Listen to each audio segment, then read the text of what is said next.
ఒక సైలెంట్‌గా ఉండే వ్యక్తి ఒక సినిమా రాజ్యాన్ని ఒక రాజులాగా ఏలుతున్నాడంటే, అసలు అతని స్టోరీ వెనకాల ఏం జరిగుండిద్దంటారు? అతని స్టోరీ వెనకాల ఉన్న సక్సెస్ ఏంటి? సీక్రెట్ ఏంటి? ఒకడు తెలుసుకోవాలంటే ఈ వీడియోని మీరు ఫుల్‌గా చూడాల్సిందే. ఇంకా లేట్ చేయకుండా వీడియో లోపలికైతే చూడండి. మీలో చాలామందికి తెలిసిపోయి ఉంటది ఆ వ్యక్తి ఎవరనేది. మరెవరో గాదు, టీఎఫ్ఐ రాజ్యానికి మహారాజు. మన డైనోసార్, బిగ్గెస్ట్ బాహుబలి, పులపాటి వెంకట సత్యనారాయణ ప్రభాస్ రాజు. ముందుగా మన డార్లింగ్ చిన్నప్పటి నుంచి అయితే వద్దాం. ఫస్ట్ మన డార్లింగ్ పుట్టిందొచ్చేసి చెన్నైలో 1979 అక్టోబర్ 23. బేసికల్లీ చిన్నప్పటి నుంచి ప్రభాస్‌కి యాక్టింగ్ అంటే అంత ఇంట్రెస్ట్ ఉండేది కాదు. షై ఉండేవాడు, కామ్‌గా ఉండేవాడు, ఎవరితో మాట్లాడేవాడు కాదు. ప్రభాస్ రాజు గారి చైల్డ్‌హుడ్ విషయానికొచ్చేస్తే వాళ్ళంతా మొగల్తూరు సైడ్ అనమాట. రాజు డార్లింగ్ ఫుడ్ అంటే కడుపు పగిలిపోయేదాకా తినాల్సిందే. ఇంకా వాళ్ళ నాన్నగారి పేరొచ్చేసి వెంకట సత్యనారాయణ రాజు. ఇంక వెంకట సత్యనారాయణ అనేది ప్రభాస్ గారి ఫస్ట్‌లో ఉంటది. ఉప్పలపాటి వెంకట సత్యనారాయణ ప్రభాస్ రాజు అని ఫుల్ నేమ్ అనమాట. ఇంకా మీకు తెలిసిందే గదా! వాళ్ళ అంకుల్ కృష్ణంరాజు గారు. కృష్ణంరాజు గారు యాక్టర్ 'కేఎఫ్ఐలో'. ఇంకా అక్కడ ఆయన దగ్గర నుంచి మన ప్రభాస్ 'ఈశ్వర్' సినిమా స్టార్ట్ చేశాడు స్టార్టింగ్‌లో. కెరియర్‌లో చాలా డల్ ఉండేది ఆ సినిమా. దాని తర్వాత నుంచి 2004లో 'వర్షం' అనే సినిమా వచ్చింది. 'వర్షం' అనే సినిమా వచ్చిన కాడి నుంచి ప్రభాస్ లైఫ్ కొంచెం టర్న్ అయిందనే చెప్పాలి. మంచి టాక్ వచ్చింది 'వర్షం' మూవీకి. ఇంకా దాని తర్వాత నుంచి వచ్చిన సినిమాలు చూసుకుంటే 'ఛత్రపతి' దగ్గర నుంచి మాస్ ఆడియన్స్ అయితే బాగా కనెక్ట్ అయ్యారు ప్రభాస్‌కి. ఇంకా 'డార్లింగ్' సినిమాకొచ్చేస్తే ఫ్యామిలీ ఆడియన్స్ అందరూ పిచ్చ పిచ్చగా ఎంజాయ్ చేశారు 'డార్లింగ్' సినిమా అయితే. నెక్స్ట్ సినిమా వచ్చేసి మన 'మిస్టర్ పర్ఫెక్ట్'. 'మిస్టర్ పర్ఫెక్ట్‌లో' అయితే లవర్ బాయ్‌ని చూశారు ప్రభాస్‌లో అందరూ. ఇంకా అక్కడి నుంచి వచ్చిన కొన్ని సినిమాలు ఆడి ఆడినట్టుగా ఉన్న ప్రభాస్ ఫాలోయింగ్ ఏమాత్రం తగ్గలేదు. సినిమా సినిమాకి పెరుగుతా వెళ్ళింది. ఇంకా పాన్ ఇండియా సినిమాల్లో అడుగుపెట్టిన ప్రభాస్ తెలిసిందే కదా! 'బాహుబలి'. అక్కడి నుంచి పెద్ద లైఫ్ టర్న్ అనే చెప్పాలి ప్రభాస్ రాజ్‌కైతే. ఫస్ట్ 'బాహుబలికి' 5 ఇయర్స్ టైం పట్టింది. అంత డెడికేషన్‌తో ఫిజికల్లీ, మెంటల్లీ చాలా చేంజ్ అయ్యాడు. చాలా ట్రాన్స్‌ఫార్మ్ చేసుకున్నాడు ప్రభాస్ గారైతే. ఏ సినిమాకి ఒప్పుకోకుండా అదొక్క సినిమా మీదే 5 ఇయర్స్ స్టక్ ఆన్ అవ్వటం అంటే మామూలు విషయం కాదు. ప్రభాస్ రాజ్ గారికి ఆ విషయంలో హ్యాట్స్ ఆఫ్ చెప్పుకోవాలి. ఇంకా అంతగానో కష్టపడిన వాళ్ళకి హ్యూజ్ సక్సెస్ అయితే వచ్చింది. మీ అందరికీ తెలిసిందే కదా! ఇంకా ఆ 2 పార్ట్‌లయితే ప్రభాస్ ఇమేజ్ ఎక్కడో తీసుకెళ్ళిపెట్టినియి.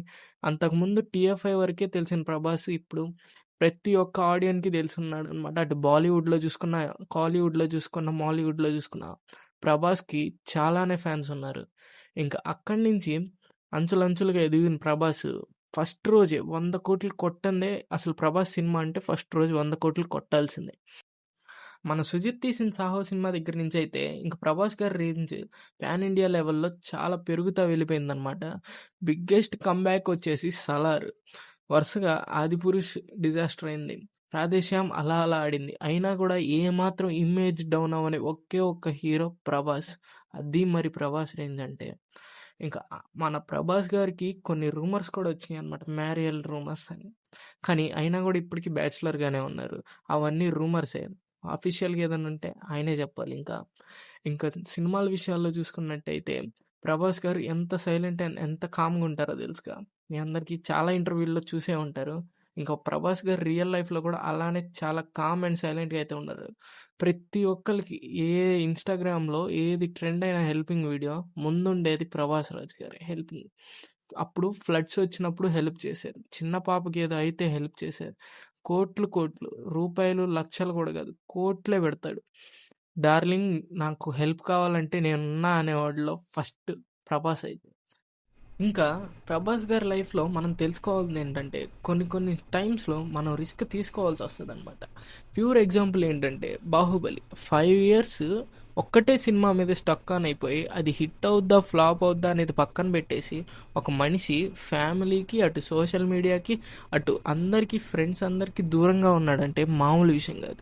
ప్రభాస్ గారి ట్రాన్స్ఫర్మేషన్ ఆ మూవీలో ఎలా ఉందంటే, అటువైపు ఫిజికల్ గానీ, ఇటువైపు మెంటల్ గానీ చాలా ట్రాన్స్ఫర్మేషన్ అయితే ఉందన్నమాట. అంత కష్టపడ్డారు కాబట్టే ఇప్పుడు ఎక్కడికి వెళ్ళినా ప్రభాస్ గారికి అంతలా గుర్తింపు వచ్చింది. దీని ద్వారా మనం తెలుసుకోవాల్సింది ఏంటంటే కొన్ని కొన్ని టైంలో రిస్కులు తీసుకోవాలి. కానీ ఎప్పుడు తీసుకోవాలి, ఎలా తీసుకోవాలి అని మనకు తెలుసున్నప్పుడు అట్లాంటివి తీసుకోవాలి. ఇంకా ప్రభాస్ గారు నాకు నచ్చిన విషయం ఏంటంటే కల్మషం లేని మనిషి. ఆయన దగ్గర నుంచి ఇన్స్పైర్ అయ్యి ఏం తీసుకోమంటానంటే కొన్ని చెడులు, కొన్ని బ్యాడ్ అందరిలో ఉంటాయి. కానీ ప్రభాస్ గారిలో మాత్రం నాకు ఎటువంటి చెడైతే కనపడలేదు. ఒక్కటే ఒక positive thing, pure soul guy. అసల 'డార్లింగ్' డెబ్యూట్ మూవీ తీసింది 2002లో. 'డార్లింగ్' ఫేమస్ అయింది 2015 దగ్గర నుంచి. 2004లో మంచి హిట్ పడింది. వేరే వాళ్ళకి, వేరే స్టేట్ వాళ్ళకి, వేరే కంట్రీ వాళ్ళకి తెలిసిందంటే 2015. అది 'బాహుబలి' స్టార్ట్ చేసిన దగ్గర నుంచి. కొన్ని సార్లు సక్సెస్ టైం పట్టొచ్చు, కానీ తప్పకుండా వస్తుంది. ఇది మనం 'డార్లింగ్' స్టోరీలో నుంచి నేర్చుకున్న విషయం. చాలా మంచి వ్యక్తిత్వానికి వచ్చేస్తే ఎవరికన్నా సాయం చేస్తాడు.